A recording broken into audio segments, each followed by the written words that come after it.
Bismillahirrahmanirrahim. Assalamualaikum warahmatullahi wabarakatuh. Apa kabar anak-anak sekalian?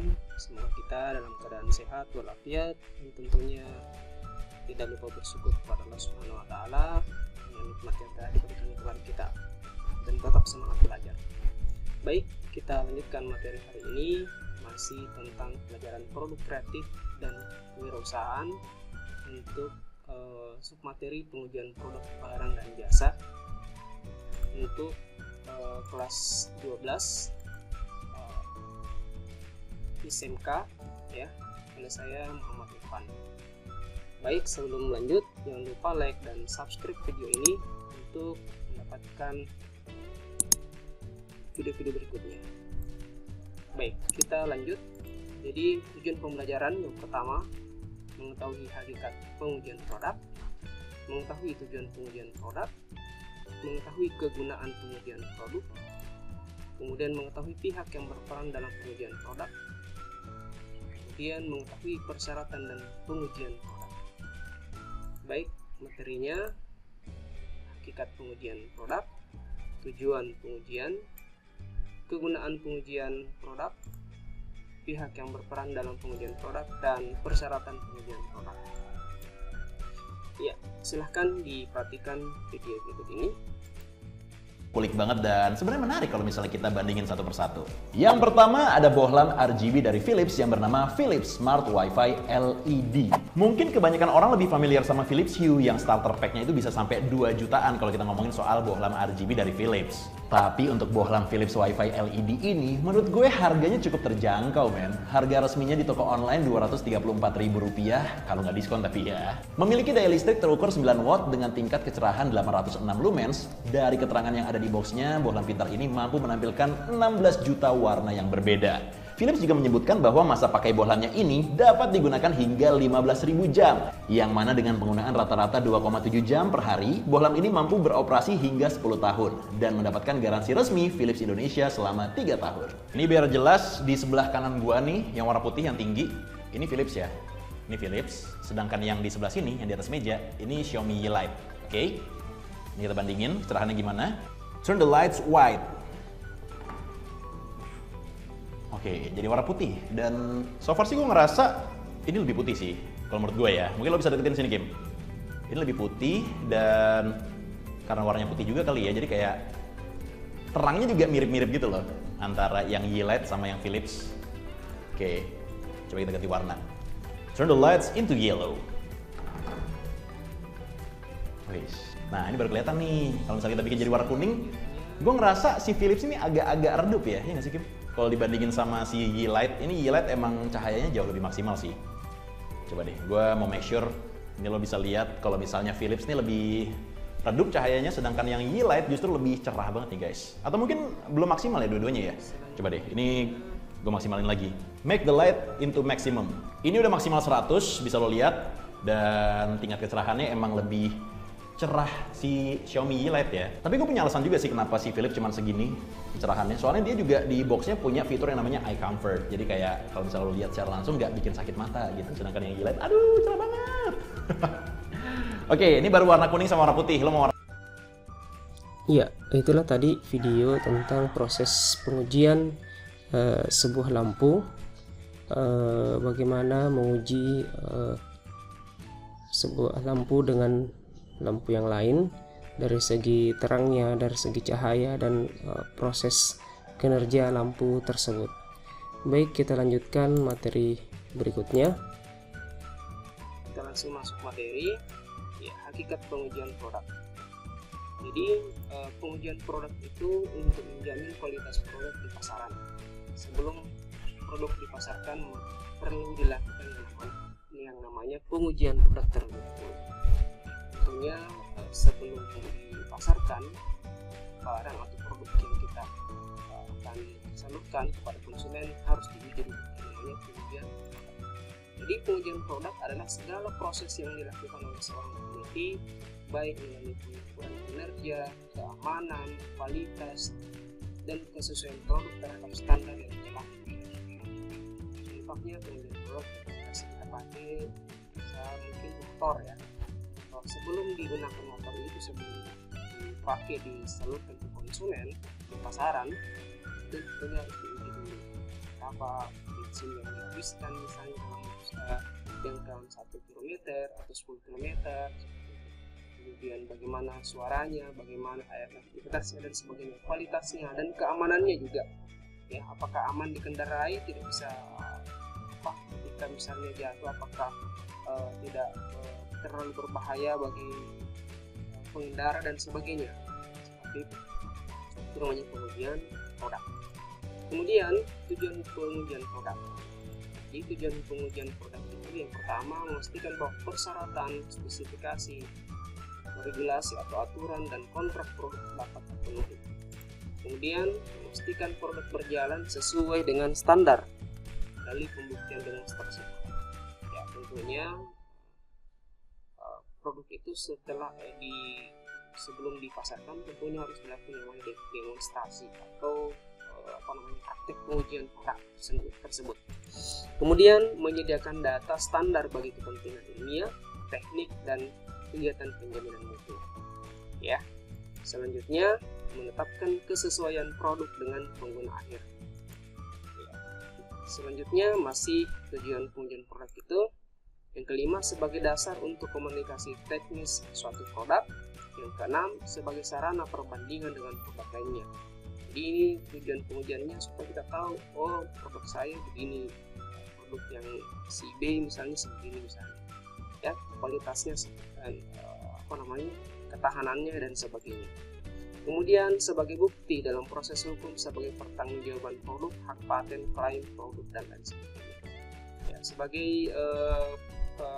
produk yang dibuat tentunya kita harus mempunyai hak paten, ya, supaya tidak dipakai oleh orang lain atau ditiru oleh orang lain. Tentunya kita harus melakukan secara hukum sebagai bentuk pertanggungjawaban kita. Kemudian membantu memecahkan masalah yang terkait dengan kendala produk. Kalau misalnya produk itu mengalami misalnya dalam proses pemakaian mengalami kendala, itu bisa dipecahkan atau dicarikan solusinya. Kemudian membantu mengidentifikasi efisiensi biaya dalam proses produksi. Dengan uji pengujian produk ini kita mengetahui berapa sebenarnya biaya yang dibutuhkan ketika dalam proses produksi. Misalnya sekian produk yang bisa jadi dengan biaya sekian misalnya per dalam 1 tahun atau per semester dan sebagainya. Bisa seperti itu. Kemudian kegunaan pengujian produk. Jadi kegunaan pengujian produk itu yang pertama meningkatkan kinerja produk dan kepuasan pelanggan. Setelah melalui pengujian tentunya bisa meningkatkan produk kita karena kita sudah mengujinya dengan bagus, baik mungkin di laboratorium, di mana, di lapangan dan sebagainya, ya, terhadap cuaca dan sebagainya. Itu perlu supaya orang puas, pelanggan itu puas. Kemudian produk akan lebih unggul dibandingkan dengan produk pesaing. Ya, dia dapat mengukur kadaluarsa pada kualitas produk dalam penyimpanan. Nah, ini contoh untuk dalam hal segi makanan. Ya, seberapa lama kualitasnya, ya, produk itu bisa bertahan. Misalnya untuk mie, ya, kita biasa makan itu ada tanggal kadaluarsanya sampai misalnya 1 tahun, 2 tahun dan sebagainya. Dan mungkin juga tidak terlalu lama. Jadi setelah itu tidak bisa digunakan. Jadi ketika kita juga membeli, kita harus memperhatikan tanggal kadaluarsa produk tersebut. Kemudian memberikan pedoman yang tepat terkait masalah harga, nama merek, kualitas, dan kemasan produk tersebut. Jadi pengujian produk itu terkait dengan masalah harga, ya, kemudian nama mereknya, jadi hak patennya dan kualitasnya seperti itu. Kemudian dapat memantau kualitas produk dari berbagai pabrik dari tahun ke tahun dan jalur distribusi.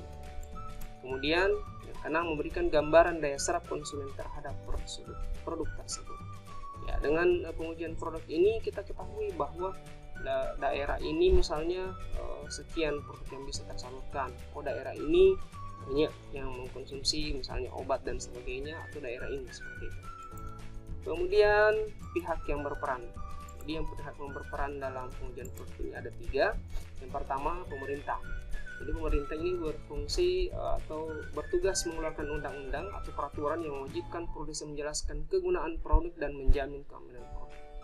Jadi tentunya ini harus ada izin dari pemerintah ketika kita misalnya mengeluarkan produk, terutama mungkin dari segi makanan misalnya, karena itu terkait dengan persoalan kesehatan.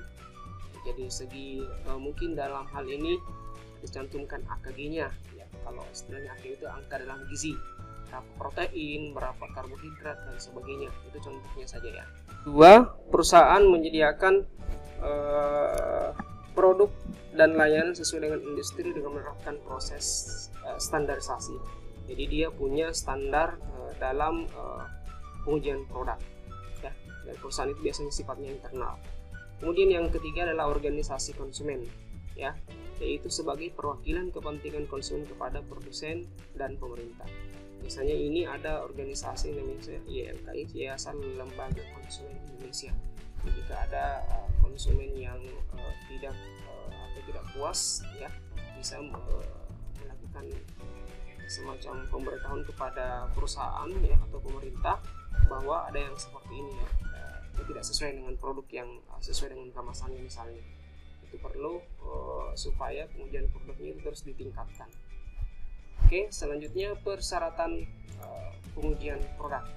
Bagaimana syarat-syaratnya? Yang pertama namanya pendekatan sistem. Jadi pendekatan sistem ini yang hal-hal yang perlu diperhatikan, yang pertama adalah produk yang disiapkan harus sama, baik kemasan dan pengukuran. Kemudian kuesioner yang diajukan harus sama, rencana sampling yang sama. Kemudian yang keempat, metode preparasi dan tabulasi data dilakukan secara sama. Ya, jadi harus melakukan pendekatan sistem. Jadi sistemnya sifatnya melakukan standar ya setiap produk ya, seperti itu. Kemudian yang kedua adalah data normatif. Jadi pengujian produk ini dilakukan secara berkelanjutan dari waktu ke waktu, tujuannya untuk membangun database normatif sehingga hasil uji produk lebih memiliki nilai. Yang ketiga, perusahaan penelitian yang sama. Jadi ada baiknya produsen menggunakan satu perusahaan riset untuk melakukan semua pengujian produknya. Hal ini merupakan satu-satunya cara untuk memastikan semua uji produk dilakukan dengan cara yang persis sama. Yang keempat, uji lingkungan nyata. Jadi pengujian produk yang dilakukan oleh orang-orang yang berada di lingkungan tempatnya, nanti produknya tersebut akan digunakan. Jika produknya digunakan di kantor, maka produk tersebut harus diuji oleh orang-orang yang bekerja di kantor. Yang kelima, populasi sampel yang relevan. Sampel merupakan variabel penting dalam pengujian produk. Apabila produk baru atau produk yang memiliki pangsa pasar rendah, maka sampel harus mencerminkan susunan merek dari pasar tersebut. Kemudian yang keenam adalah variabel kritis. Jadi misalnya aspek produk apa yang benar-benar penting bagi konsumen dan apa variabel kritis yang menentukan kepuasan konsumen terhadap produk. Kita harus tahu atau harus meneliti seperti apa yang diinginkan konsumen, misalnya ya, apa yang kurang itu yang lebih. Kemudian yang ketujuh adalah tindakan konservatif. Jadi tujuannya itu yang untuk melihat siklus pembelian produk berulang selanjutnya didistribusikan produk ke semua pangsa pasar. Semakin kecil pangsa pasar akan semakin besar pula risiko yang bisa ditimbulkan. Itu ya. Jadi seperti itu untuk persyaratan pengujian produk. Kita bisa lihat ada 7 ya pengujiannya. Oke, seperti itu materinya. Saya ambil sumber dari modul produk kreatif dan perusahaan, dari buku produk kreatif dan perusahaan teknik instalasi tenaga listrik penerbit Andi, dan link dari YouTube yang video yang tadi kita putarkan. Oke, seperti itu materinya untuk hari ini. Terima kasih atas perhatiannya. Semoga bermanfaat. Jangan lupa like dan subscribe video ini untuk mendapatkan video-video selanjutnya. Terima kasih. Assalamualaikum warahmatullahi wabarakatuh.